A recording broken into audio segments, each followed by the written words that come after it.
Hai, salut mă băieți și bine v-am găsit la primul videoclip de pe acest canal, primul videoclip de Metin 2. Care e faza cu Metin 2 și de ce ne aflăm aici? Păi este foarte simplu. În trecut am jucat Metin 2 foarte mult, pe vremea când era maxim nivel 105. Am avut și un caracter acolo, un War Aur de level 105, eram mare șmecher, făceam dragonul singur. Am luat după o pauză foarte lungă de vreo, nu știu, 6-7 ani. Și după mult timp m-a prins cheful așa să mă reapuc și am zis că bă, dacă mă reapuc, hai să pornesc și un canal de YouTube, să vedem ce facem, să vedem cum evoluăm și cine știe, poate să mai apucă și alții cu noi și uite așa reușim să construim un canal de prieteni. Văd că deja am găsit niște iteme pe jos și ca, opa, 6 sabie, facem PvP băieți, gata. Și ca orice jucător de Metin 2, primul lucru pe care îl facem în momentul când ne apucăm este să donăm, nu, glumesc, Oh my este să god, ne bro. facem Oh, prieteni. hell no, man. What the fuck, man? Get your ass on. Exact. Nu.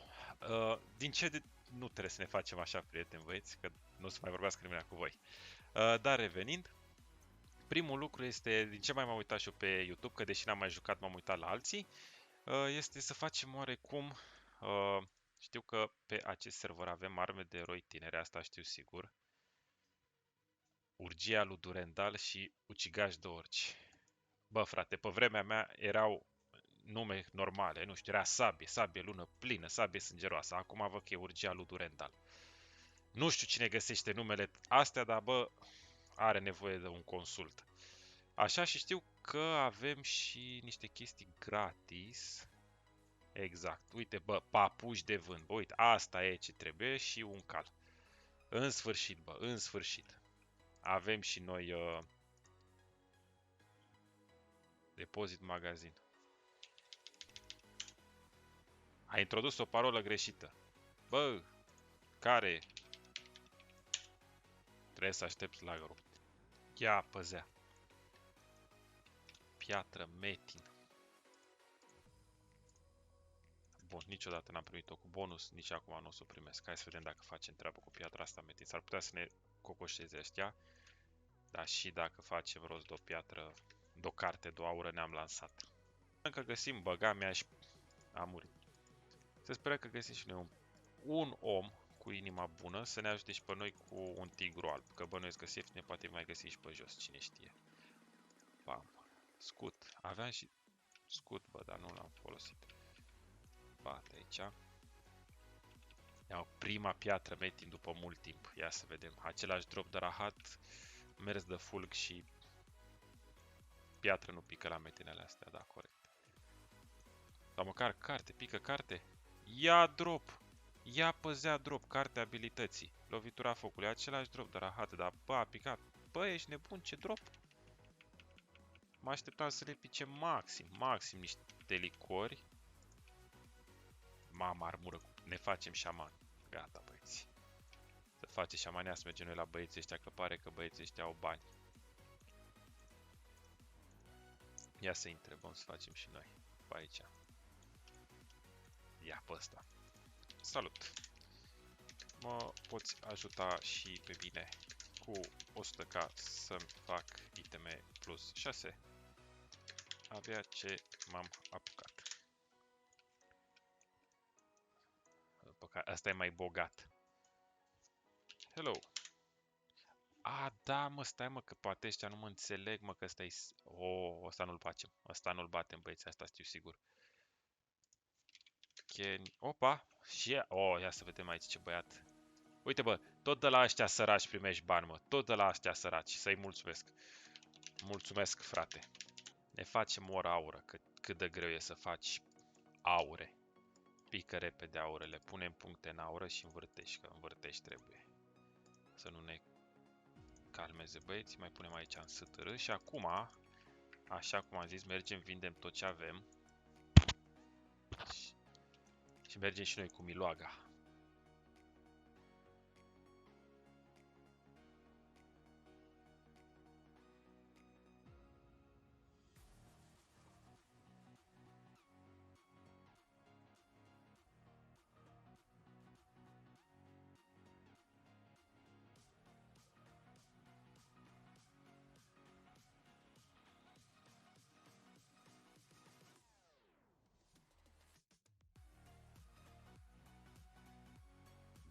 mergem să vindem toate astea, e destul. 17 KK, alții mor și altul moare și așa n-are. Pică la plus 6. A reușit, băi, ești prost. A mers de prima. Ma. Facem și scut. Ăsta cade. 17 KK, pot să mă duc să-mi cumpăr plus 9, mă. Hai, bă, mergi din prima. Mergi din prima. Dacă mergi din prima, s-a deschis toate. Nu ne mai vedem. S-a dus și tastatura. S-a dus tot. Da. Ce-mi place Metin. Nu înțelegeam eu de ce m-am lăsat de jocul ăsta. Da, poate găsim și noi un Metin. Revenim când găsim un Metin. A, nu mai revenim că l-am găsit. Aură, tigru și licoare. Sper, acum n-avem cum să murim. Altceva, mă. Altceva.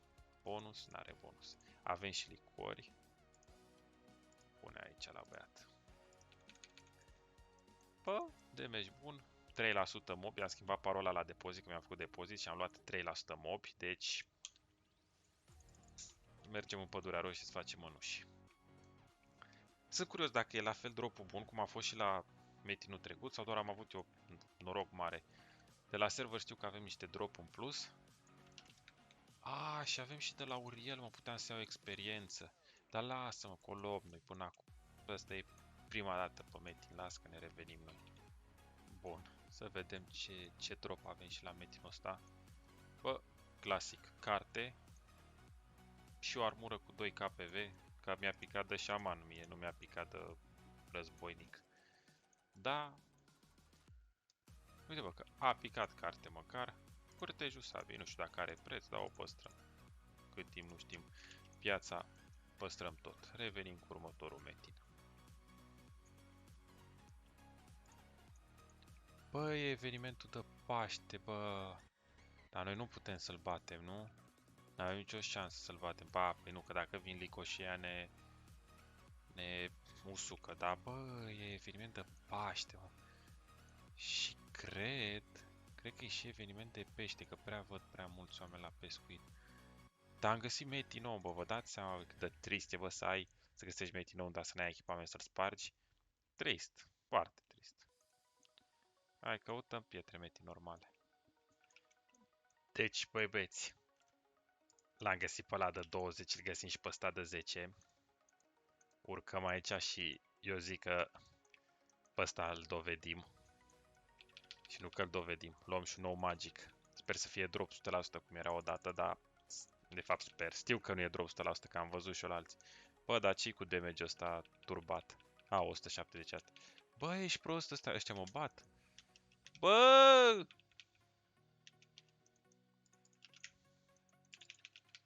Am zis eu.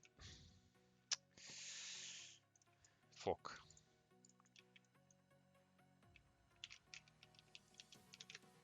Îi băgăm aici. A fost. Așa, vino tu, mânca mi-ai. Aha. Ah, ce-mi place mie metinul. Dă-i în el. Dă-i în el. Vezi ce înseamnă să fii prost? Te bagi așa peste om. Zici de parcă nu vede că era scăzut, s-a băgat el peste mine. Slabu. Așa, dă repede în el, poate spică ție. Dă repede în el, poate spică ție. Na, uite ce prost ești. Da, când ești prost, așa e să fii prost. Și cu iteme plus 9, da, na. Ăsta e metinul. Avem și prima fiere de urs, deci la nivel 10 merge. Bun. Dacă mai facem o fiere de urs, încercăm și un tigru la plus 7, 8, 9. M-am dus cam departe. Da, hai să vedem ce pică din metinul ăsta, sperăm o carte. Da, stai, să ia poate tu urși ăștia aici separat. Poate mai luăm o fiere. Am luat-o. Bă, n-a picat nici carte. Chinion. Bă, pentru moment cam atât. Eu o să mai joc, o să mai filmez, o să încerc să iau și secvențe ca să nu fie... Să nu filmez când mă plimb pe aici și când caut metin, o să încerc să fac secvențe.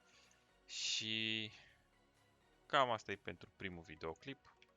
Eu sper să vă stârnească interesul seria asta, sper să-l urmăriți și cu siguranță cu trecerea timpului o să fie și content mai interesant. Nu știu, o să încerc să fac și alchimie, o să încerc să fac și niște yang mai mult, să dăm plusuri, să deschidem cufere, să luăm cutii cu pui. O să vă povestesc o povestire cu cutiile cu pui, vremea când jucam pe Orion. Și până la următorul videoclip vă pup și dați și voi un like, un subscribe, ca așa se zice.